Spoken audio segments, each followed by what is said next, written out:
వసుంధరాదేవి వాళ్ళ ఆయన దగ్గరికి వచ్చి, చూసారా ఇప్పుడు ఆ మల్లిని ఎవరు కిడ్నాప్ చేశారో ఆ గౌతమ్ గాడే కిడ్నాప్ చేశాడు. నేను ముందే మీకు చెప్పాను. కానీ మీరు నన్ను నమ్మలేదు. మీరేమో నా మీద అనుమాన పడ్డారు. కానీ ఇప్పుడు చూసారు కదా! ఆ గౌతమ్ గాడే ఇదంతా చేశాడు. అయినా సరే మల్లికి కూడా అనుమానం రాకుండా చేశాడంటే నేను నమ్మను. ఇందులో మల్లి ప్రమేయం కూడా ఉండే ఉంటుంది. నాకెందుకో అనుమానంగానే ఉంది. మల్లి కూడా ఇందులోని వాడు కిడ్నాప్ చేస్తుంటే తిను సైలెంట్‌గా ఉంటుందా ఏంటి? నాకెందుకో మల్లి ప్రమేయం కూడా ఉంది అనిపిస్తుందని చెప్పేసి అయితే వాళ్ళ ఆయన ముందు అంటూ ఉంటుంది. ఆ మాటలన్నీ విన్న వాళ్ళ ఆయన అయితే మాత్రం, "నువ్వు సైలెంట్‌గా ఉండు. ఏం జరుగుతుందో చూద్దాం" అని చెప్పేసి అయితే అంటూ ఉంటాడు. ఆ మాటలు వినగానే అక్కడ ఉన్న వసుంధరాదేవి మాత్రం, "మీరందరూ కలిసి నా మీద నింద వేశారు. కానీ ఇప్పుడు చూసారా ఏం జరిగిందో" అని చెప్పేసి అయితే అంటూ ఉంటుంది. ఇంతలో అక్కడ ఉన్న మాలిని మల్లికి అయితే భోజనం కలిపి అన్నం ముద్దలు పెడుతూ ఉంటుంది. అది చూసిన మల్లి అయితే చాలా సంతోషంగా, "అక్క నువ్వు ఇలా తినిపించడం నాకు చాలా ఆనందంగా ఉంది" అని చెప్పేసి అయితే తను పెడుతున్న ముద్దలను తింటూ ఉంటుంది. ఇంతలో అక్కడ ఉన్న మాలిని మాత్రం, "చెల్లి నిన్ను ఇక్కడి నుండి నేను ఎలాగైనా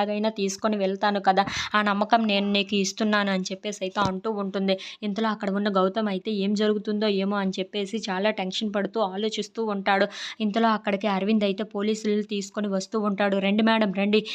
ఇక్కడే దాచి ఉంచాడు మల్లిని గౌతమ్" అని చెప్పేసి అయితే పైకి తీసుకొని వెళ్తూ ఉంటాడు. ఇంతలో అక్కడ ఉన్న అరవింద్ అయితే, అదిగోండి మేడం అక్కడే ఉన్నాడు గౌతమ్. వాడిని ఎలాగైనా సరే అరెస్ట్ చేసి మళ్ళీ ఎక్కడ ఉందో తీసుకొని రమ్మనండి అని చెప్పేసి అయితే అంటూ ఉంటాడు. ఆ మాటలు వినగానే అక్కడ ఉన్న గౌతమ్ అయితే ఒక్కసారిగా షాక్ అయిపోతూ ఉంటాడు. ఏంటి వీడు పోలీసులు తీసుకొని వచ్చాడు. ఇప్పుడు మళ్ళీ దొరికిపోతుంది అని చెప్పేసి అయితే అనుకుంటూ ఉంటాడు. If you like this video please like, share and subscribe friends.